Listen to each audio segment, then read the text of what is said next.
You know what? I would have definitely been here for an all-out Akasha affair. The way Aaliyah carried this whole movie on her back, if we could have got into ancient Egypt, Akasha's possession, her bloody reign, that gorgeous sleep summer that she took, I would have watched that. Because if you came here expecting a good movie full of Lestat, you know, the Lestat that we loved, this is definitely not the place for you. I can't stay.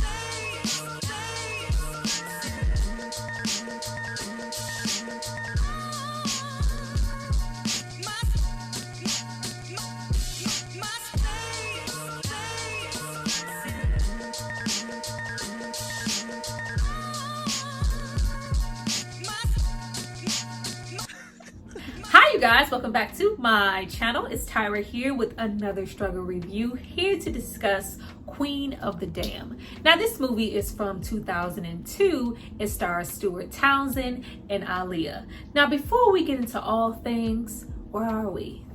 We are home. Home is anywhere and everywhere we choose. The world is our God. And girl, you better say that. You better say that. I need you guys to drop down and subscribe to my channel and like this video. I'm gonna give you guys a moment to do that. Then we're gonna come back and discuss who told Akasha to sway into the party like that. Like how you just sway into the function like that. Like it was everything.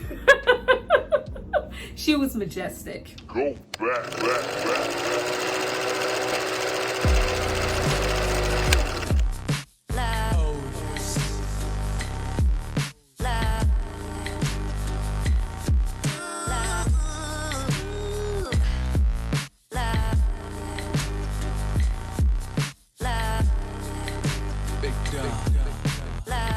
Now that you guys have hopefully subscribed to see more of me, let's get into this movie. But before we jump into the video, I have to give a shout out to the person who paid for it and requested it. So if you happen to roll up on the other ancient vampires and say something like, "Join me or die," it's not because of me. It's because of this person right here. Thank you so much for supporting me and paying for this content.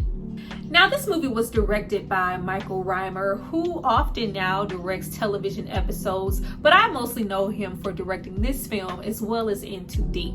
It's also based on the novel of the same name written by Anne Rice, the third entry into her Vampire Chronicles, with elements of the Vampire Lestat, poorly mixing two novels into one, as well as being a standalone sequel to 1994's Interview with a Vampire. With the now rock star Lestat being portrayed by Stuart Townsend, unless you are privy to the connection, nobody would actually make one. Let me explain why this movie sequel is a hot mess. Now, Neil Jordan, who directed as well as worked with Anne Rice on Interview with a Vampire, was very interested in doing the sequel, The Vampire Lestat. But Warner Brothers deciding to sit on the rights to these films and books, which would eventually roll back over to Anne Rice if nothing was done with the properties by 2000. Instead of letting that happen, they decided to rush out a film as well as a script. A script Anne Rice, unlike the previous film, didn't believe in, wasn't consulted for, didn't write on, and didn't support at all. The budget and production for the project being dropped, things like Tom Cruise rejecting the offer to come back, the movie ended up being extremely underwhelming, slow-paced, long-winded, boring. None of our lead characters, and particularly Jesse and Lestat, are at all captivating. We get this stiff line delivery, this disappointing Kendrick fake romance that you can't even be bothered to care about. Bottom line, this movie offers nothing as far as the foundation that was laid with Interview with a Vampire. Where Lestat was ruthless, manipulating, bloodlusting, dominating, scary, having this superiority complex just because he is a vampire. While at the same time, he's extremely dependent, he's desperate, he's lonely, still strongly desiring that companionship on this long awaited hiatus and hiding because he is unable to adapt to the changing times, wasting away that is where we leave the Lestat. This Lestat here feels really forced, cheesy, maybe even a little bit campy. The aesthetic and the effects given to these vampires here does not help their case at all. It's almost a case of style over substance, where we look appealing, but everybody here, along with Lestat, just feels like this pretty hollow shell of a vampire with fashionable clothes and, you know, corner glittery eye contour. It's not giving. Not when we put this up against what we could have had if we stuck closer to the original ending of that movie, or to Anne Rice's novels. Like picking up with Christian Slater's, you know, when he bites him on the neck and takes over the whip, we trying to go over there. Or the fact that this Marius dude was never even Lestat's maker. Child, they were taking all type of liberties with this movie. We was trying to go over there with Armand and them. We didn't want to go over here. Now we begin the movie with Lestat being awakened by the modern day worship new gods, rock stars, causing the newly rejuvenated Lestat to expose his true identity and form his very own band. Now, even though most fans think that the Vampire Lestat band is maybe just the spook factor, even a gimmick, this allows Lestat to do what he has always wanted to do: expose himself to the world, live out loud, but also in plain sight.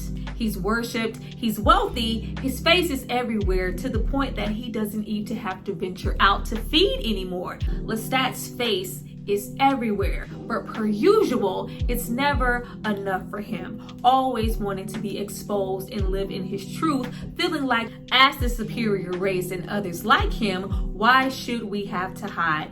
Placing vampire secrets and exposing them slowly within his music, all the way to the point that he will eventually expose them on a national-wide platform, placing a target on Lestat's back. Now, Lestat having it all except companionship, you know, roaming the earth plagued by loneliness for centuries, you know, all that deep dark, like, they be doing the most. They do the absolute most. This leads us to Jessie, a paranormal researcher. Oh my gosh, she's so boring.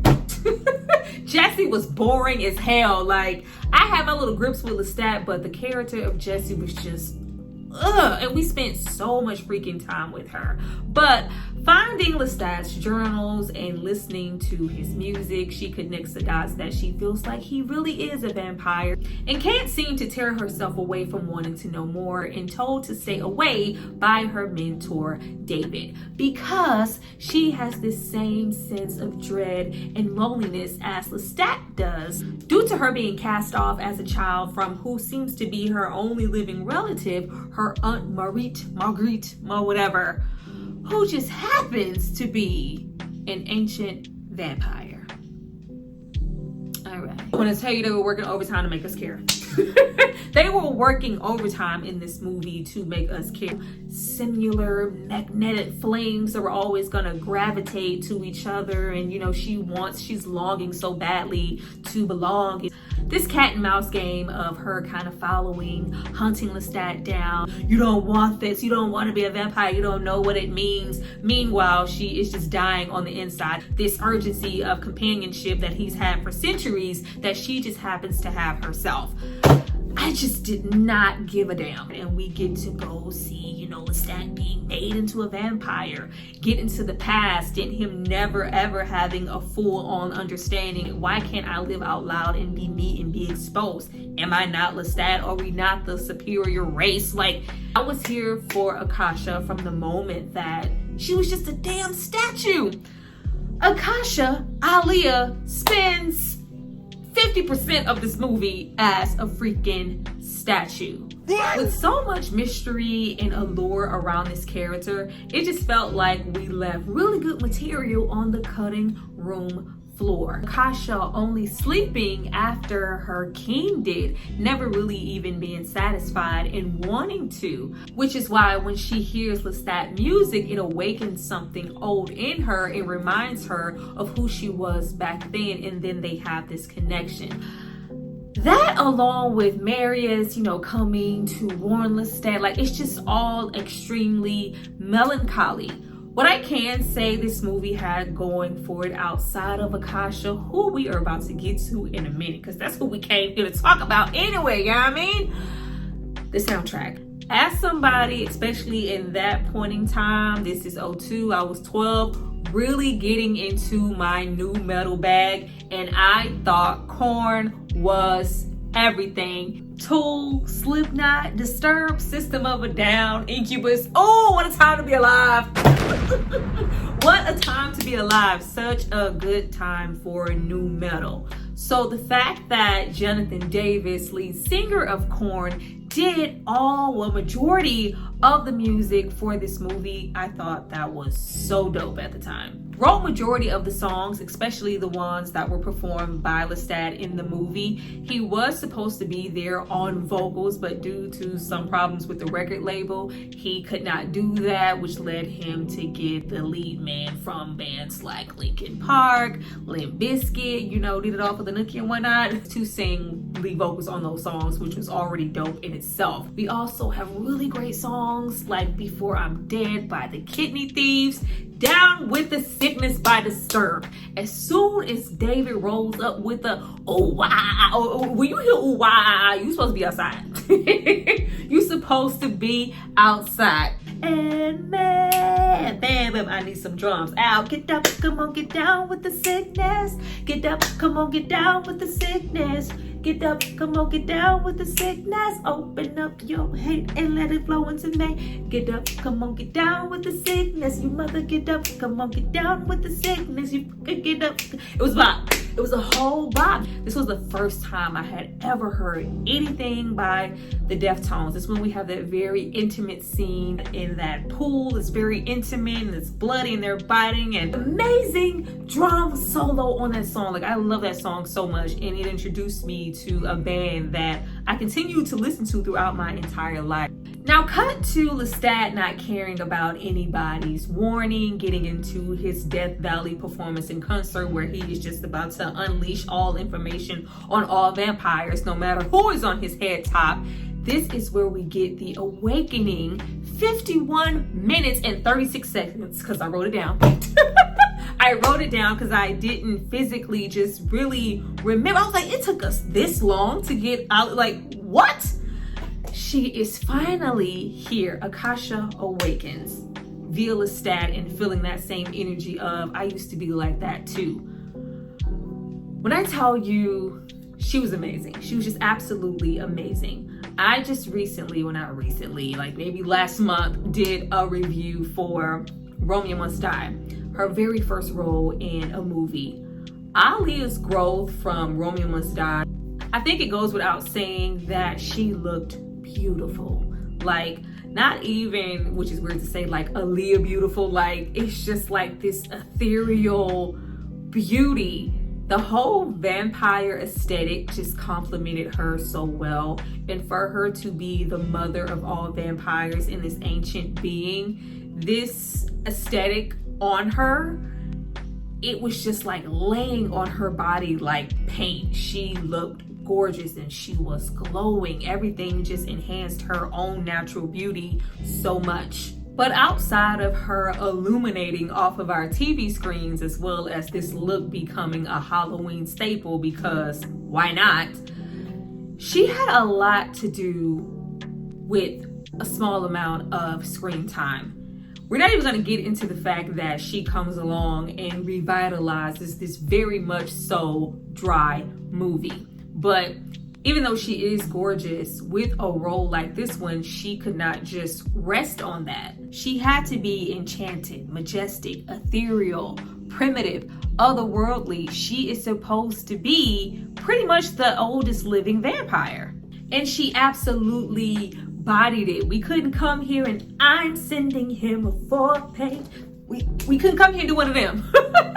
We couldn't come here and picky our way through this type of role. The moment that we see her, she is delicate, but she's commanding. She seems really defined in her skin and in her body, but also aware and really discovering this new environment. She is extremely comfortable and seductive, but she's also murderous. Entitled, and why wouldn't I be? I am queen of all. All of you are merely food. Even vampires alike can get it. I'm Queen Akasha. Obey me or die. Doing this while being very black in a horror movie. This was '02. Like, you didn't really see us like that in horror movies, especially giving main character energy. Not too long after she had passed, so I'm sure a lot of people were missing her and just were particularly here to just see her one more time in this type of element. But just to be black here, I remember it was Blade. I knew who Blade was. We had Blade, we had Tony Todd as Candyman, and Rochelle in The Craft. Everybody else was dying. Everybody else was, you know, some one-off character to just be dropped by the main, you know, killer, or to sacrifice themselves to save someone else. Like, it was very much so giving me Vamps. If you have not seen Vamp with Grace Jones, child, she just looked everything.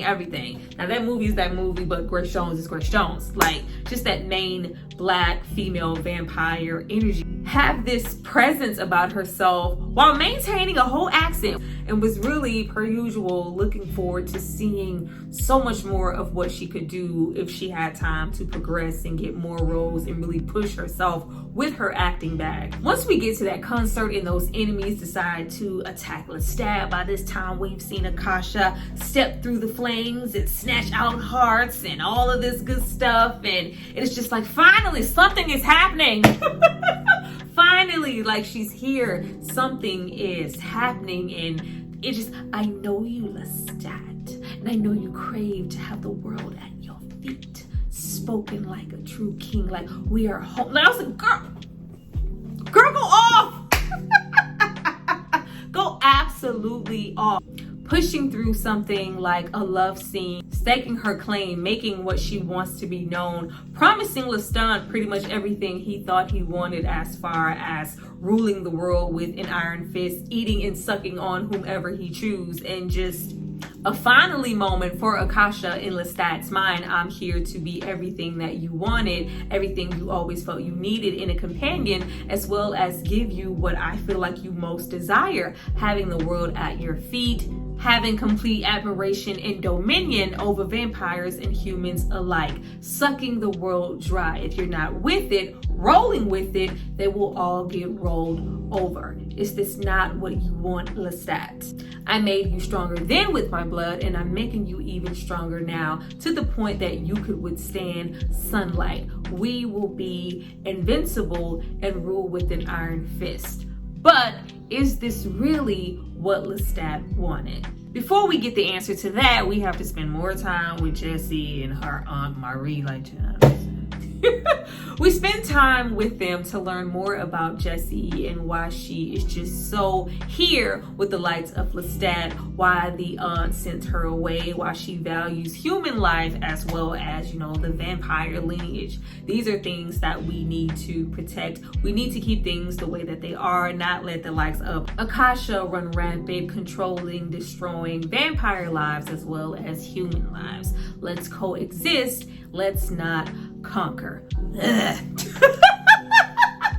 get that on out the way. Akasha comes in a bomb ass costume change. Like, it was giving. It was, you know, you killed me, you kill yourselves. Girl, don't they? Didn't they though? Like, be that as it may, I always really like the ending and the graphics and special effects of Lestat, you know, coming to his senses as to what it really means to rule with dominion and follow the likes of Akasha.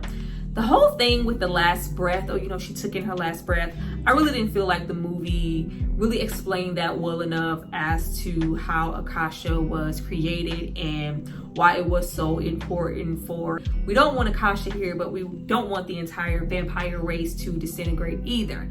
I'll take on that burden. Like, I did not know that. Like, I just didn't feel like that was all that completely clear, but it's really sad to see, you know, Aaliyah die in that moment, even though it's fake and it's this, you know, the scene and whole thing. I love watching the bloopers and everything for this movie. You can clearly see that she had the time of her life, but just, you know, she died in the movie. It's so beautiful. Like, I don't even know how to say that. It was very beautiful and just gracefully done with them each kind of taking it. That is so hard to explain with her, you know, passing in real life. Like, oh, she looked really beautiful as they were all coming up, taking turns to, you know, take a bite out of her. Like, seems real, you know. It don't feel good. It absolutely does not feel good. But the way that it was shot, and she is turning into stone and completely black until she just pretty much disintegrates into nothing. Very tragic, very sad, and almost, you know, metaphoric, a little eerie, but very gorgeous and well shot and well done. And I really did appreciate that scene as far as special effects. Just like we didn't need the definitive test of Lestat's loyalty to Akasha to be, you know, do you love me? Yes. Kill her. Like, Jesse, nobody cares about Jesse. No, nobody cares. Like, do you see how he obeys? Like, she was just doing, I just loved it. Like, just running that. Just amazing. But in the end, we have, you know, Marguerite take in Akasha's last drop of blood, so she is now that stone figure. We have Akasha gone, and we have the likes of Lestat finally get what he's always wanted, to walk and roam the ends of the earth for centuries and eternity with a companion who is now Vampire Jesse. But they, you know, walk off into the sunset, not so much, as, you know, one. And that is just pretty much it. This is not the best movie. This is not the best movie, like, in any shape or form. It could have been so much better. I wish it held up, which is sad because, you know, there were a lot of great actors here. You have seen better from them in different roles, but I wish this entire movie could have lived up to what I felt like Aaliyah brought to it. Like, she was everything. She was everything, and it's just almost like, oh, such a dope performance in a not so dope movie, which is not, you know, we want both things. We want both. But I will continue moving forward. When this comes on, I watch it and wait for us to get to her, because we all know who we came here to see. Well, you guys, that was my review for Queen of the Damned. I hope you enjoyed it. Kill me, you kill yourselves. Damn right, hit that like button. Please drop down and hit that like button to show your girls some love. Let me know what you thought about my review. What do you think about this movie? Do you think this movie holds up and it's just as amazing as Aaliyah's performance? Or, you know, you can give or take a movie and you are just always simply here for her. I would absolutely love to know. I see you guys next time for my next review. Bye.